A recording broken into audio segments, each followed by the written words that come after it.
Mesdames et messieurs, Votre Excellence, aujourd'hui, les fondements mêmes de l'ordre juridique international, la stabilité stratégique et le système de politique mondiale centré sur l'ONU sont mis à l'épreuve.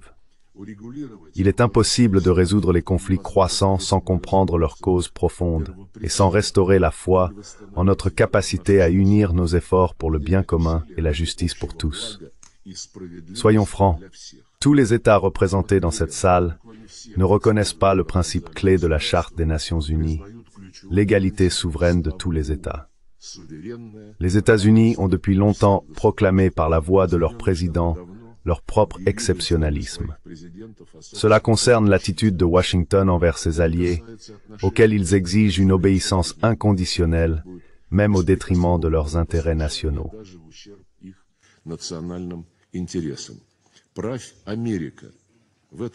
Dirige l'Amérique, c'est l'essence de l'ordre prétendu basé sur des règles, une menace directe à la multilatéralité et à la paix internationale. Les composants les plus importants du droit international, la Charte des Nations Unies et les décisions de notre Conseil, sont interprétés de manière perverse et sélective par l'Occident collectif en fonction des directives reçues de la Maison-Blanche. Et de nombreuses résolutions du Conseil de sécurité sont tout simplement ignorées. Parmi elles, la résolution 2202, qui a approuvé les accords de Minsk sur l'Ukraine, la résolution 1031, qui a ratifié l'accord de Dayton sur la paix en Bosnie-Herzégovine, basé sur le principe de l'égalité des trois peuples constitutifs et des deux entités. On pourrait parler indéfiniment du sabotage des résolutions sur le Moyen-Orient.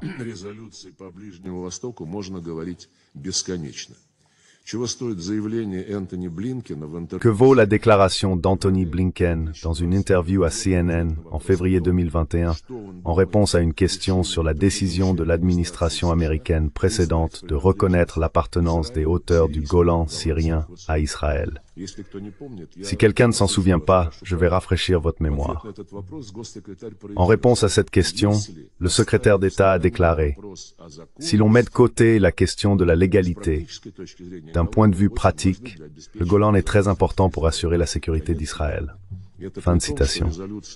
Cela alors que la résolution 487, que personne n'a annulée, qualifie l'annexion des hauteurs du Golan par Israël d'illégale. Mais selon ces mêmes règles, il faut, je cite Anthony Blinken, mettre de côté la question de la légalité.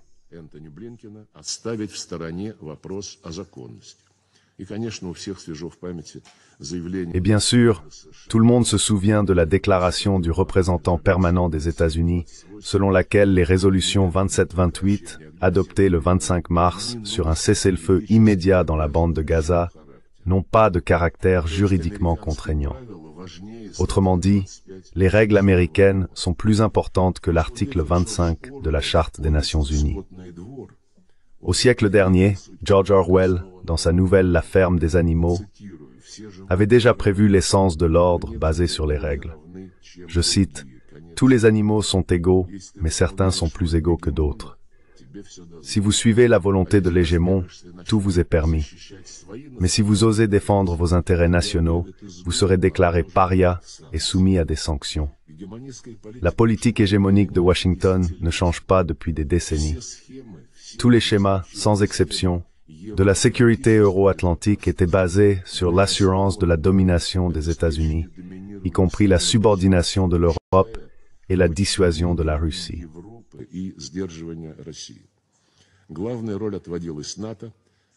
Le rôle principal était attribué à l'OTAN, qui a finalement pris le dessus sur l'Union européenne, créée pour les Européens, privatisant sans vergogne les structures de l'OSCE en violation flagrante de l'acte final d'Helsinki. L'expansion effrénée de l'OTAN, malgré les multiples avertissements de Moscou, a provoqué la crise ukrainienne, à commencer par le coup d'État organisé par Washington en février 2014. Cela a été fait pour établir un contrôle total sur l'Ukraine afin de préparer une offensive contre la Russie avec l'aide du régime néo-nazi porté au pouvoir.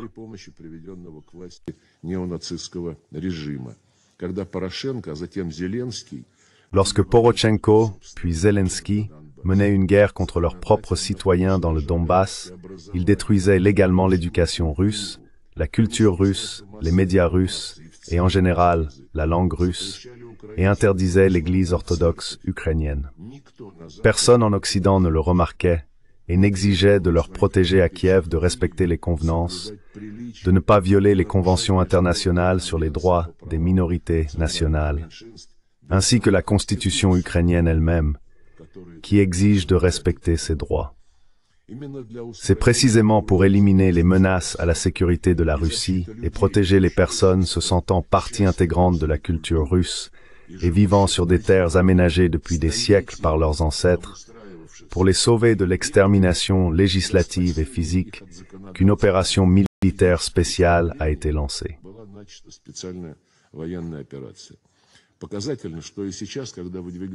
Il est révélateur que même maintenant, alors que de nombreuses initiatives pour le règlement ukrainien sont proposées, peu de gens se souviennent des violations des droits de l'homme et des minorités nationales par Kiev.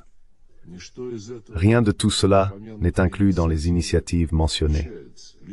Ce n'est que récemment que dans les documents de l'Union européenne concernant le début des négociations d'adhésion de l'Ukraine, une exigence correspondante a été formulée, principalement grâce à la position de principe et persistante de la Hongrie.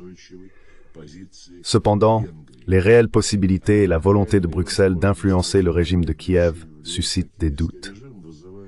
Nous appelons tous ceux qui manifestent un intérêt sincère pour surmonter la crise en Ukraine à prendre en compte dans toutes leurs propositions le problème clé des droits des minorités nationales.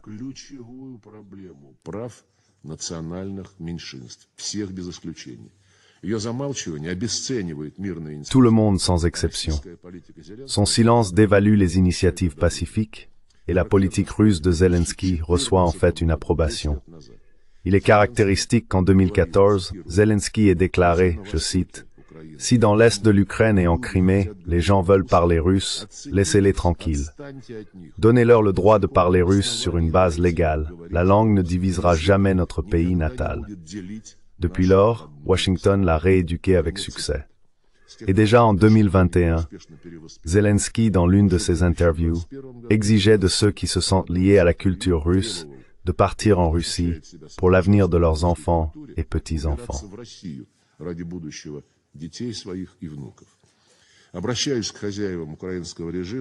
Je m'adresse aux maîtres du régime ukrainien. Obligez-le à respecter l'article 1.3 de la Charte des Nations Unies, qui garantit les droits et libertés fondamentaux de toutes les personnes sans distinction de race, de sexe, de langue et de religion.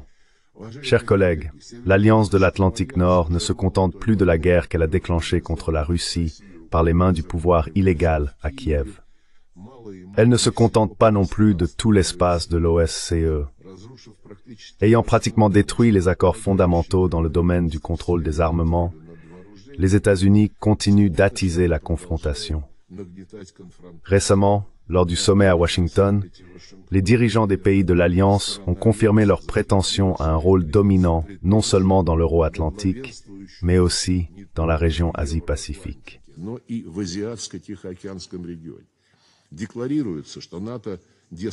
Il est déclaré que l'OTAN continue de se concentrer sur la tâche de protection du territoire et de ses membres.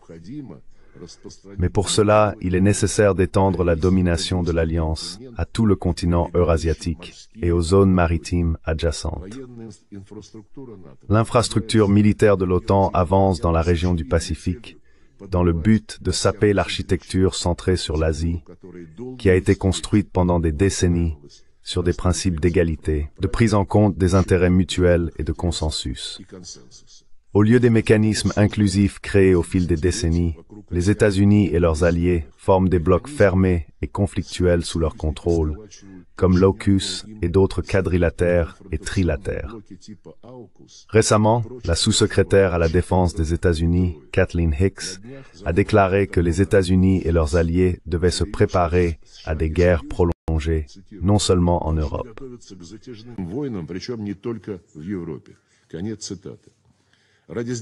Fin de citation. Pour contenir la Russie, la Chine et d'autres pays dont la politique indépendante est perçue comme un défi à l'hégémonie, l'Occident, par ses actions agressives, détruit le système de mondialisation qu'il avait lui-même conçu. Washington a tout fait pour faire exploser, y compris littéralement, par des attentats sur les gazoducs Nord Stream, les bases de la coopération énergétique mutuellement bénéfique entre la Russie, l'Allemagne et l'Europe en général. Berlin est resté silencieux à l'époque. Et aujourd'hui, nous voyons une autre humiliation de l'Allemagne, dont le gouvernement s'est soumis sans réserve à la décision des États-Unis de déployer des missiles terrestres à moyenne portée sur le territoire allemand. Olaf Scholz a même dit naïvement: les États-Unis ont décidé de déployer un système de frappe de haute précision en Allemagne. Et c'est une bonne décision. Les États-Unis ont décidé.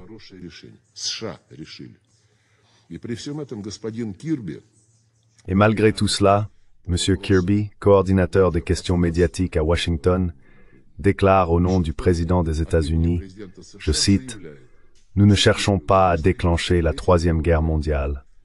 Cela aurait des conséquences terribles pour le continent européen. » Fin de citation. Comme on dit, un lapsus freudien. C'est-à-dire que Washington est convaincu que d'une nouvelle guerre mondiale, ce ne sont pas les États-Unis qui souffriront, mais leurs alliés européens. Si les stratégies de l'administration Biden sont basées sur une telle analyse, c'est une erreur extrêmement dangereuse. Et les Européens, bien sûr, doivent réaliser le rôle suicidaire qui leur est réservé. Les Américains, en mobilisant tout l'Occident collectif, étendent la guerre économique et commerciale contre ceux qui leur déplaisent, lançant une campagne sans précédent de mesures coercitives unilatérales qui frappent en premier lieu l'Europe comme un boomerang et conduisent à une fragmentation accrue de l'économie mondiale.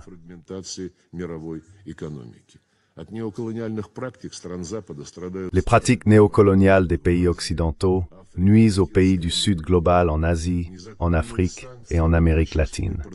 Les sanctions illégales, les nombreuses mesures protectionnistes et les restrictions à l'accès aux technologies contredisent directement le véritable multilatéralisme et créent de sérieux obstacles à la réalisation des objectifs de l'agenda de développement de l'ONU. Où sont tous ces attributs du marché libre auxquels les États-Unis et leurs alliés ont habitué tout le monde pendant tant d'années?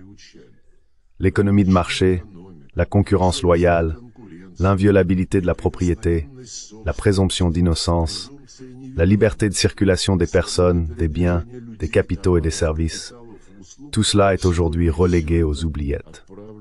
La géopolitique a enterré les lois du marché autrefois sacrées pour l'Occident.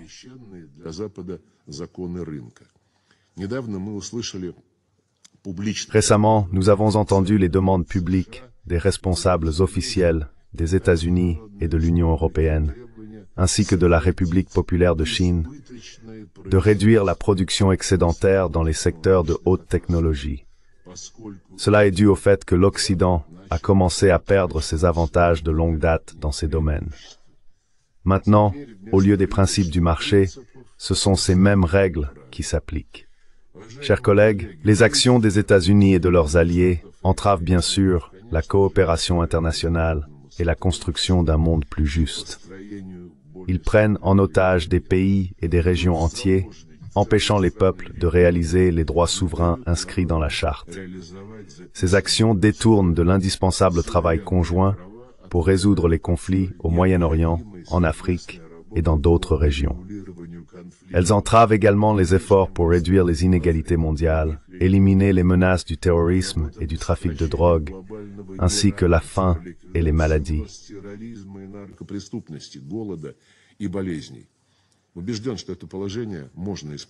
Je suis convaincu que cette situation peut être corrigée, bien sûr, avec de la bonne volonté.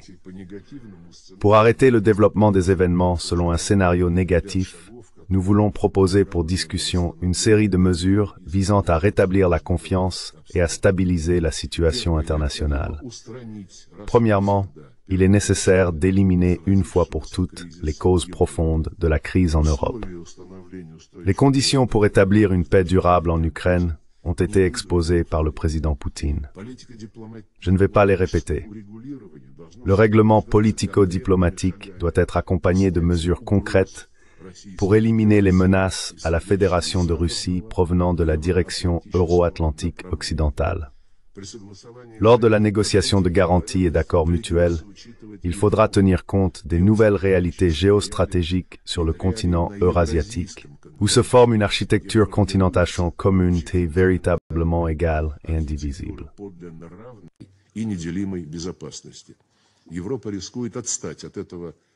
L'Europe risque de rester à la traîne de ce processus historique objectif. Nous sommes prêts à rechercher un équilibre des intérêts. Deuxièmement, la restauration de l'équilibre régional et mondial des forces doit s'accompagner d'efforts actifs pour éliminer les injustices dans l'économie mondiale. Dans un monde multipolaire, par définition, il ne doit pas y avoir de monopole dans la régulation monétaire et financière, le commerce et les technologies. Ce point de vue est partagé par la grande majorité des membres de la communauté mondiale. Une importance particulière doit être accordée à la réforme rapide des institutions de Bretton Woods et de l'Organisation mondiale du commerce, dont les activités doivent refléter le poids réel des centres de croissance et de développement non occidentaux. Troisièmement, des changements qualitatifs sérieux doivent également se produire dans d'autres institutions de gouvernance mondiale, si nous voulons qu'elles travaillent pour le bien de tous.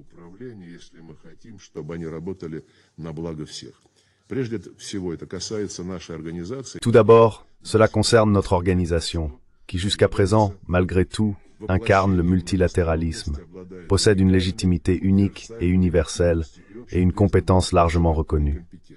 Une étape importante vers la restauration de l'efficacité de l'ONU serait la réaffirmation par tous ses membres de leur engagement envers les principes de la Charte, non pas de manière sélective, mais dans toute leur plénitude et leur interconnexion. On peut réfléchir ensemble à la forme que pourrait prendre une telle réaffirmation. Un grand travail est réalisé par les groupes d'amis en défense de la Charte de l'ONU, formés à l'initiative du Venezuela.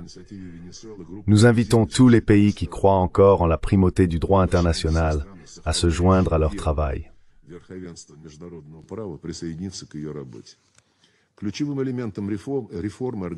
L'élément clé de la réforme de l'organisation doit être la modification de la composition du Conseil de sécurité. Cependant, cela ne suffira pas à assurer un travail productif s'il n'y a pas un accord de base sur les méthodes de travail entre les membres permanents. Néanmoins, cette considération n'annule pas la nécessité d'éliminer les déséquilibres géographiques et géopolitiques au sein du Conseil de sécurité, où les pays de l'Occident collectif sont aujourd'hui clairement surreprésentés. Une étape depuis longtemps attendue est d'atteindre un consensus aussi large que possible sur les paramètres spécifiques de la réforme, visant à renforcer la représentation de l'Asie, de l'Afrique et de l'Amérique latine. Des changements dans la politique de recrutement du secrétariat sont également nécessaires pour éliminer la domination des citoyens et des sujets des pays occidentaux dans les structures administratives de l'organisation.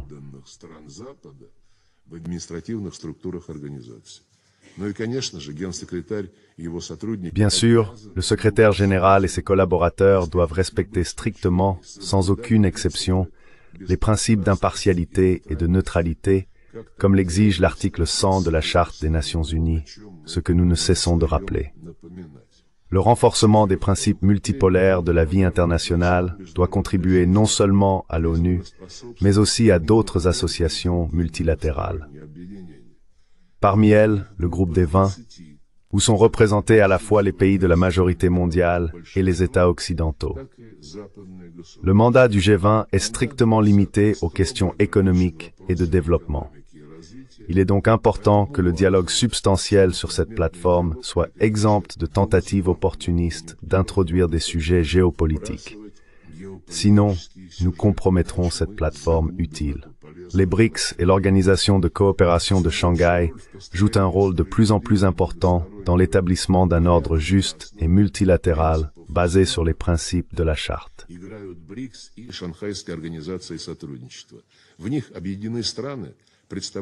Elle regroupe des pays représentant différentes régions et civilisations, coopérant sur la base de l'égalité, du respect mutuel, du consensus et des compromis mutuellement acceptables. C'est ce que j'appellerais le standard d'or de l'interaction multilatérale impliquant les grandes puissances. Des associations régionales telles que la Communauté des États indépendants, l'Organisation du Traité de sécurité collective, l'Union économique eurasiatique, l'ASEAN, le Conseil de coopération des États arabes du Golfe, la Ligue des États arabes, l'Union africaine, la CELAC, ont une importance pratique pour l'affirmation de la multipolarité. Nous considérons comme une tâche importante l'établissement de liens multiformes entre elles, y compris en mobilisant le potentiel de l'ONU. La présidence russe au Conseil consacrera l'une des prochaines sessions à l'interaction de l'ONU avec les organisations régionales eurasiennes.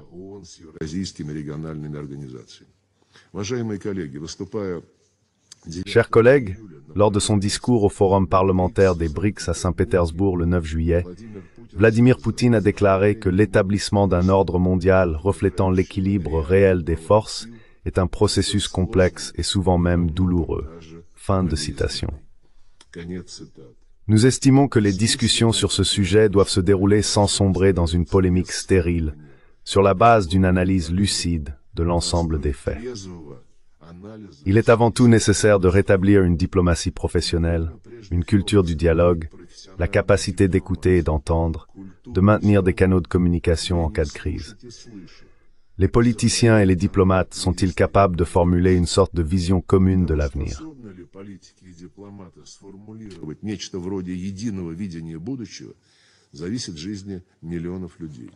La vie de millions de personnes en dépend.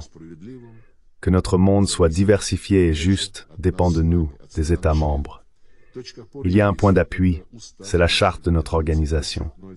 Je le souligne encore une fois, si tout le monde, sans exception, suit son esprit et sa lettre, alors les Nations Unies seront capables de surmonter les divergences actuelles et de parvenir à un consensus sur la plupart des questions. La fin de l'histoire n'a pas eu lieu. Travaillons ensemble dans l'intérêt du début d'une véritable multilatéralité, reflétant toute la richesse de la diversité culturelle et civilisationnelle des peuples du monde. Nous vous invitons à la discussion. Bien entendu, elle doit être honnête. Разумеется, она должна быть только честной.